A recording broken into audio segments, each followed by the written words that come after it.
All right, well, thanks for joining us. My name is Dan Meyer, I'm editor-in-chief at RCR Wireless News. And for this segment, we are joined by Bill Ho, who's the principal analyst at 556 Ventures. Hey, Bill, thanks for joining us. We appreciate it. You bet. Great. Well, we're going to talk a little bit about maybe just, I know we've talked about the past couple of weeks on the Carrier Wrap Show, kind of looking at leading up to the holidays here, kind of some of the promotions coming up to carriers. So maybe we'll do a quick little conversation on where we are leading up to the final days here of the holiday. And then talk a little bit about looking into 2016. So I guess, looking at kind of where we are the past couple of weeks, we've seen a couple more promotions come out from carriers. I think this week we saw AT&T come out with their buy one, get one device promotion, which seemed like the best part of that might be for iPhone customers. You can buy one iPhone and get one for free, which is a nice little bonus for customers. I think for that one, though, you do have to bring a new line of service. And then I think, there's T-Mobile, Verizon, made some announcements as well. So I guess from your point of view, Bill, I guess kind of this last little rush of promotions coming out, anything surprise you? Anything kind of stick out in your mind as being compelling that might maybe move the needle one way or another? Yeah, I think I think most impactful is probably the timing. So okay. T-Mobile said we're going to get all these customers and we're going to give these X days of Christmas, right? So Sprint was first. Yeah. Number two was AT&T, and now Verizon. So their promotions were stepped up in specific. I think from Verizon's standpoint, it's just we'll give you more gigabytes and more retention as opposed to switching. What's interesting in timing for AT&T in this buy one get one is that there are two devices here, right? It's the Halo devices. It's Samsung S6 and the iPhone 6S and maybe 6S Plus, but the timing is such that this is kind of the crunch of the right? So I think that's a good move on their part on timing this promotion. Additionally, you have to think about kind of if it's a switching or is it retention, because it's both. Yeah. Right. So it's adding a new line, so it's a net add right there, right? So whether it's a net add from a existing subscriber or a new sub, and it's compelling from a switching standpoint because I want to get one free, so you're getting an iPhone for half off. And one of the fine prints, which is really good for churn reduction, is that one of the lines, the extra lines, got to be next 24, which really means it's 30 months. Yeah. So there's a lot of things going on in this BOGO beyond the surface of buy one get one free. Yeah, I have to say too, with the AT&T thing, that their next 24 being a 30-month program is the numbering on that. Just I'm not a big fan of that, but whatever, we'll leave that alone. I wish it would line up the number, but anyway, that's a different story. So there's a confusion, obviously, but that's. But I think if you were a consumer, who cares? I'm getting something for half off. They know that you can kind of prepay in advance. So those people who are really, want to get debt off, then they'll do that. And then finally, I think we talked about Sprint. Sprint is. Went way ahead. Will cut off half the price for existing all the competitors. So it remains to be seen what will win. And I think the difference between last year and this year is that T-Mobile is included in the mix. Yeah. So T-Mobile may not get as many users as they would in the past. Yeah, because they had a great. I think looking back at Q1 last year, I'm pretty sure T-Mobile had a pretty big Q1 last year. Promotion and stuff. So yeah, you're right. But we'll see what Sprint does. I mean, if Sprint can gain some traction, their promotion was pretty big. I mean, you get 50% off, at least from a commercial point of view. Seeing that's got to draw some customers. I mean, obviously, they're still working through their network issues and stuff. But if they can get some people on board on a 2-year kind of deal like that, that's got to be big for Sprint. Yeah, from Sprint's standpoint, it is getting rid of their reputation. So they've been doing a lot of PR on the network recently. With help of root metrics, just pointing that they're getting faster and better, and certainly their promotion will get the price sensitive customers because those are the people who are probably going for those deals, and it's just getting more will be proving that their network is as good and is value packed and get an equal experience specifically in those markets to draw switchers. Yeah. I guess looking towards next year for Sprint, because obviously they have put a lot of emphasis on their improving network. I know the Chicago market has been a big focus for them, kind of showing people, hey, this is what we can do. They've invested a lot of money directly into Chicago. It's been a big market for them to really show what they can do. I know Denver's been a market as well that they've been looking at to do. I guess how important is it going to be for them to really kind of keep that momentum going into next year? Because it does seem like, I think we've talked about this before, those are some some big markets, but there's so many other larger markets out there they need to really focus on. I mean, will there be much of a rub off from, if a customer in New York sees that, Sprint's doing well in Chicago, are they going to say, hey, maybe they're going to do well in my neck of the woods? I mean, do you think there's much of a spreading of I guess, word of mouth there, or is that going to be more local specific for them? Yeah, I think it's local, and that's why they went for decentralization. Yeah. So, honestly, I think a New York user who doesn't really travel to Chicago would really care. It's just whether it's in my home market, am I getting satisfaction from it? I think the people who really care, and maybe it's as cost up, is the enterprise user who does possibly travel a lot, and to woo them away from the user, where they are, which is Verizon, AT&T, is a consideration. So I think looking forward to Sprint, it's, as we talked in the past, about implementing that Chicago template, modifying it, refining it to the region, and then showing success. And I think on the backs of it is really the network build-out story. So we saw that there were comments from Sprint about asking the FCC to facilitate siting. And such to accelerate densification. So 16 will be a build-out year for some markets, important markets, but as they said before, they're going to concentrate where their users are, where they're going to be winning the most, and those areas where they see the most wins should be where they're concentrating their network build-out and hand in hand with local marketing. Yeah, you're right. That's the whole densification, using small cells. I mean, there's been talk of them using up to 70,000 small cell deployments. But you're right, that's going to be a big part of their densification, making sure they have these strong networks in those markets. So, 2016 is going to be interesting for Sprint to see if they kind of keep that momentum going, while at the same time under this umbrella of cutting, as we talked before, a couple $2 billion in costs. Well, what I expect from Sprint is that they will get that. They'll play up 2-carrier, but really when 3-carrier aggregation comes, their speed's going to be much better than the other carriers. And then when that comes, and when I guess Root Metrics comes in and says Sprint's blowing everybody out the water, they're going to just take that and just go to town with it. Yeah, that'll be big. Yeah, but also, I mean, they're going to have to make sure they get good coverage too, because I mean, I was a former, I used Sprint's WiMAX network back in the day, and when you got a connection, it was fast. It was faster than anything else that was out there.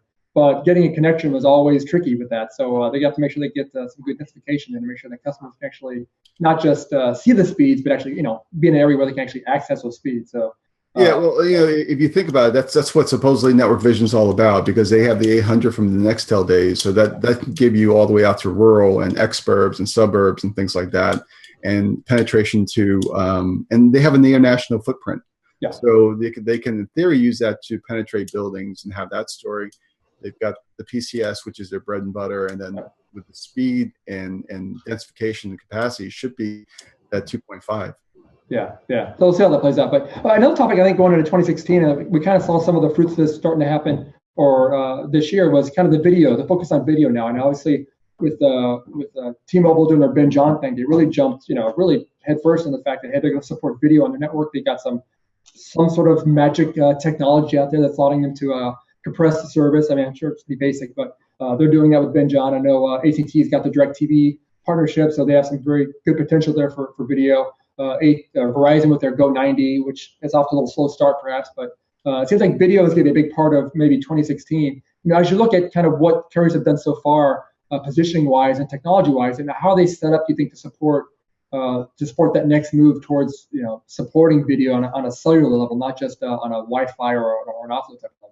Yeah, sure. So with let's start with T-Mobile, because binge on is really a network offload story.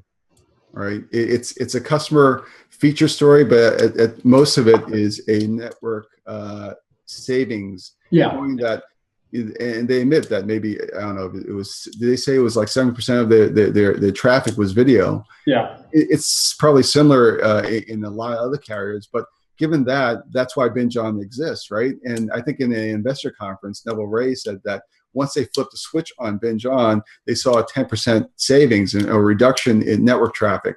So I think going into 16, as people use more video and as they try to sign up more video content people, maybe YouTube, if they ever land that deal. Yeah. That story, if I were an investor as an industry watcher, I would want to see that percentage go up in terms of savings. And they're also mitigating it. So they're kind of transitioning from a customer acquisition where they're throwing money and throwing data at it. So one of the things that the promotions that had been a huge drive for them in the past was 4 lines, 10 gig, right?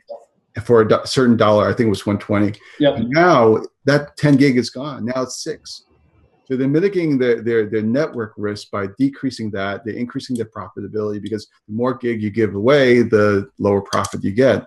So you're seeing a transition to T-Mobile, and they're still acquiring customers very well. They're increasing their momentum, but they're minimizing their risk from a network and margin side.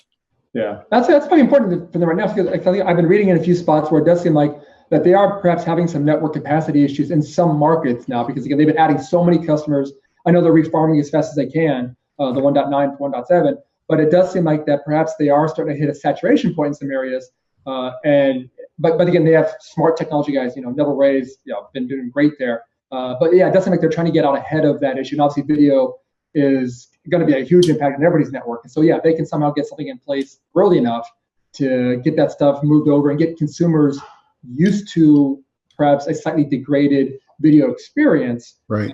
Do it early enough, then they won't lose customers in the longer term for that too. So that's they are getting ahead of themselves a bit to make sure that they keep that network quality up for them. So let me go off on a slight tangent in that. Please do. It has to do with getting enough spectrum and capacity. So you know that even though they're all competitors, they're nice and friendly if they cut the right deal for spectrum.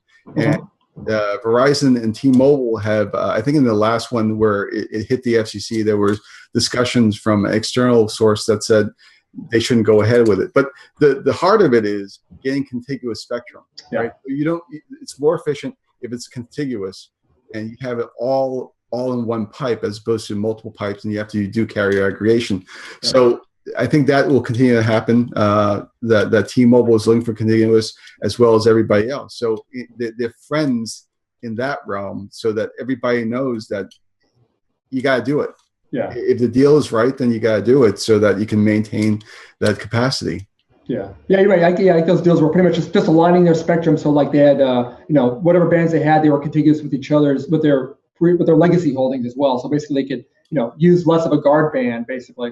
Not have to worry about interference issues and things like that, so they can actually be a little more efficient in their spectrum use. But yeah, you're right. It's good to see the carriers work together because, again, the technology guys, they're competitive, but they know, end of the day, they have to, all kind of help each other out a bit to make sure they have the best use. And one last thing I think about T-Mobile is that they'll always be on hunt for additional 700. So the 700, they already mentioned, I think, in their last a couple more deals or something like that. They picked up more. They've implemented of the original 130 or 160 out of 190 or something like that. Everybody they'll be in hunt for existing spectrum that can help them in the short term, but 600's kind of in the future.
Okay.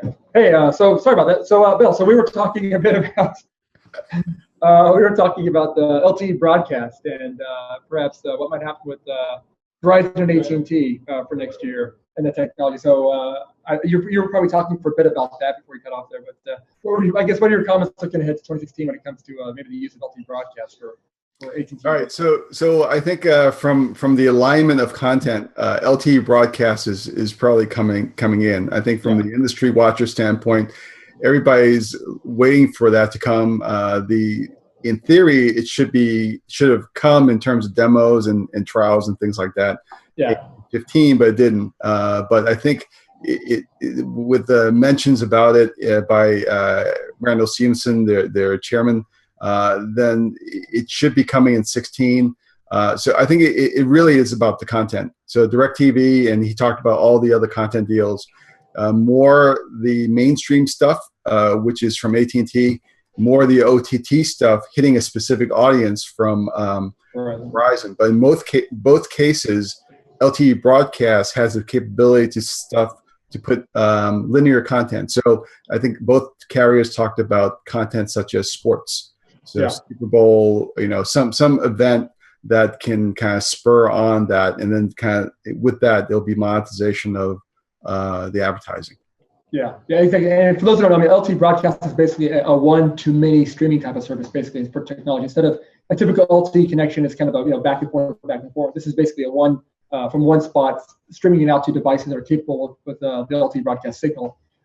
Basically, it's kind of like the old media flow service, really, that Qualcomm did. Years ago, if I want to bring up an old technology there, but it's kind of like that, basically. It's just using LTE instead of using proprietary technology to kind of stream. It's just like watching live TV, basically.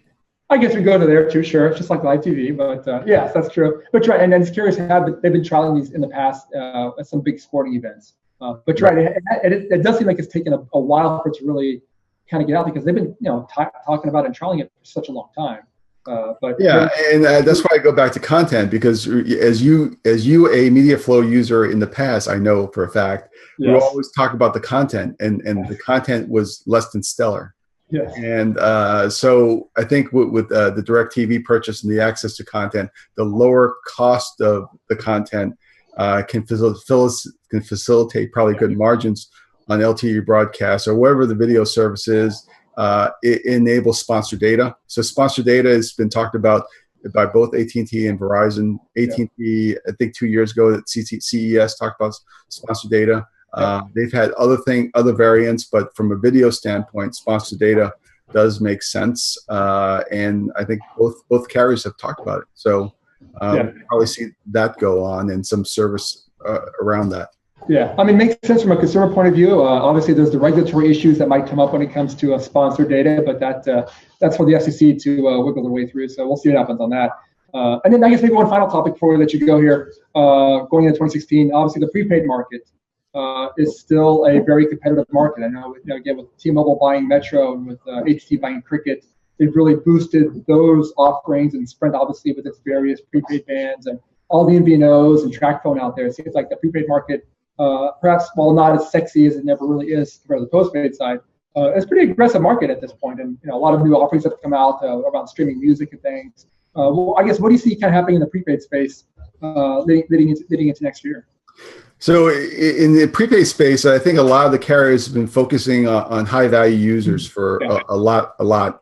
And I think the most success has come from Cricket, where they report ARPUs over $42, which is in some cases better than postpaid ARPU. Yeah. So if you think about it, it's kind of replicating on the postpaid side, where premium users will be coveted, and the pay-as-you-go guys aren't so, because they're way too price sensitive and their ARPUs are really, really low. So the biggest thing that has come up in the last quarter or so has been moving that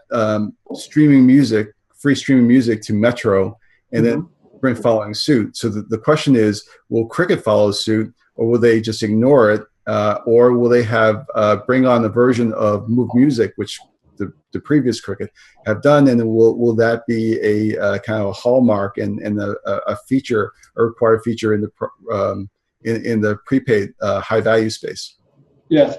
great reference there to Move Music. You're right. I forgot all about. I mean, you're right. Cricket had their Move Music service out there for a long time. You're right. I know they kind of branched that off as a separate entity and like sold it off at some point. But you're right. The Move Music could be an interesting way for them to get back in that space, and they've got maybe some brand recognition there still that they can use. But that's a good point. They can maybe tap into that. And you have to, I think, from that standpoint, you have to wonder if they will continue to say, we like a high prepaid base. We won't go chase low value customers, similar in the postpaid side, the crickets that I'm thinking. And on the prepaid, Verizon has been hit hugely, even though it's maybe 6 to 7% of their base. Yeah, they haven't been doing well.